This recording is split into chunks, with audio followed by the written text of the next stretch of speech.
இங்கு ஊமைகள் ஏங்கவும் உண்மைகள் தூங்கவும் நானா பார்த்திருப்பேன். எஸ்ஐஆர்னு சொல்லப்படக்கூடிய அந்த சிறப்பு தீவிர திருத்தம், இந்த எஸ்ஐஆரை நாங்கள் எதிர்க்கிறோம் அப்படின்னு சொல்லி திமுகவும் அதன் கூட்டணி கட்சிகளும் பேசுகிறாங்க. அனைத்து கட்சி கூட்டமும் கூட்டியிருக்காங்க. அந்த கூட்டத்தில் அவங்க என்ன பேசுகிறாங்கன்னா, எங்களுக்கு தேர்தல் ஆணையத்தின் மேலே நம்பிக்கை இல்லை, தேர்தல் ஆணையம் மோடி அரசின் கைப்பாவையாக செயல்படுகிறது அப்படின்னு சொல்கிறாங்க. நான் என்ன கேட்குறேன்னா, 2019 39 எம்பி ஜெயிக்கும்போது உங்களுக்கு தேர்தல் ஆணையத்தின் மேலே நம்பிக்கை இருந்துச்சு.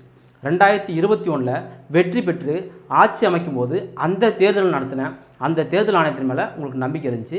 அன்றைக்கும் மோடி தான் பிரதமராக இருந்தார். 2024 40 எம்பி ஜெயிக்கும்போது உங்களுக்கு தேர்தல் ஆணையத்தின் மேலே நம்பிக்கை இருந்துச்சு. இன்றைக்கி திடீர்னு இதை திருத்தம் பண்ணும்போது மட்டும் நம்பிக்கை இல்லைன்னா இது எந்த வகையான அரசியல்? உங்களுக்கு மத்திய அரசை எதிர்த்து ஏதாவது பேசிட்டே இருக்கணும், இதுதான் உங்களோட அரசியல்.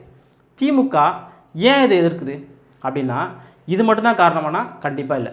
திமுக ஏன் எதிர்க்கிறதுக்கான உண்மையான காரணத்தை நான் சொல்கிறேன். ஒன்று, திமுக 2021 தேர்தலில் கிட்டத்தட்ட 25 தொகுதிகளில் 5000க்கும் குறைவான வாக்கு வித்தியாசத்தில் ஜெயிச்சிருக்காங்க. இவங்க இந்த 5000க்கும் குறைவான வாக்கு வித்தியாசத்தில் ஜெயிச்சாங்கல்ல, இது திமுகவோட கள்ள ஓட்டும் போலி வாக்காளர்களை திமுகவும் பயன்படுத்தியிருக்காங்க அப்படின்னு நான் ஒரு குற்றச்சாட்டை வைக்கிறேன்.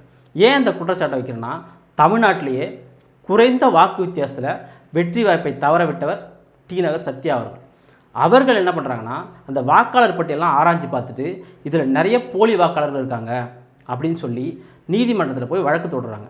அந்த வழக்கில் நீதிமன்றம் என்ன சொல்லுதுன்னா, நாங்கள் வருங்காலத்தில் அதாவது எதிர்காலத்தில் எஸ்ஐஆர் கொண்டு வர போகிறோம், அப்போ இந்த போலி வாக்காளர்களாக நாங்கள் நீக்கிறோம் அப்படின்னு சொல்லி நீதிமன்றத்தில் தேர்தல் ஆணையம் சொல்லுது. இப்போ இதை திமுக மட்டும்தான் பயன்படுத்தா, இந்த போலி வாக்காளர்களை திமுக தான் யூஸ் பண்ணாங்கன்னு சொல்லிட்டு நீங்கள் எப்படி சொல்கிறீங்க அப்படின்னு கேட்டிங்கன்னா, கடந்த உள்ளாட்சி தேர்தலில் அண்ணன் ஜெயக்குமார் அவர்கள் போலி ஓட்டு அதாவது கள்ள ஓட்டு போட்ட ஒரு திமுகவை சேர்ந்த ஒருத்தரை கையங்கலமாக பிடிக்கிறார். பிடிச்ச உடனே திமுக அரசு யார் கள்ள ஓட்டு போட்டவங்களை பிடிச்சாங்களோ அவங்கள கைது பண்ணி சிறையில் அடைக்கிறாங்க. இதுவும் ஒரு காரணம். இது மட்டும்தான் காரணமா அப்படின்னு கேட்டிங்கன்னா இது மட்டும் இல்லை.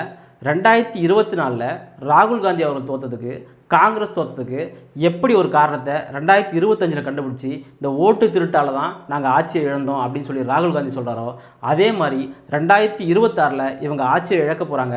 அதுக்கான காரணத்தை திமுகவும் திமுகவோட கூட்டணி கட்சிகளும் இப்போவே சொல்ல ஆரம்பிச்சிட்டாங்க. ஏன்னா ஐயா ஸ்டாலின் அவர்கள் ஆட்சி நடத்துகிற லட்சணம் அப்படி. அவங்க எடுத்த உளவுத்துறை ரிப்போர்ட்டின்படி இங்கே ஆட்சி அமைக்க போகிறது 2026 திமுக இல்லை அதிமுக தான் அப்படிங்கிறது தெளிவாக இருக்குது. அந்த பயத்தின் காரணமாக 2026 தோல்விக்கு ஒரு காரணத்தை இப்போவே இவங்க தேட ஆரம்பிச்சிட்டாங்க. நன்றி, வணக்கம்.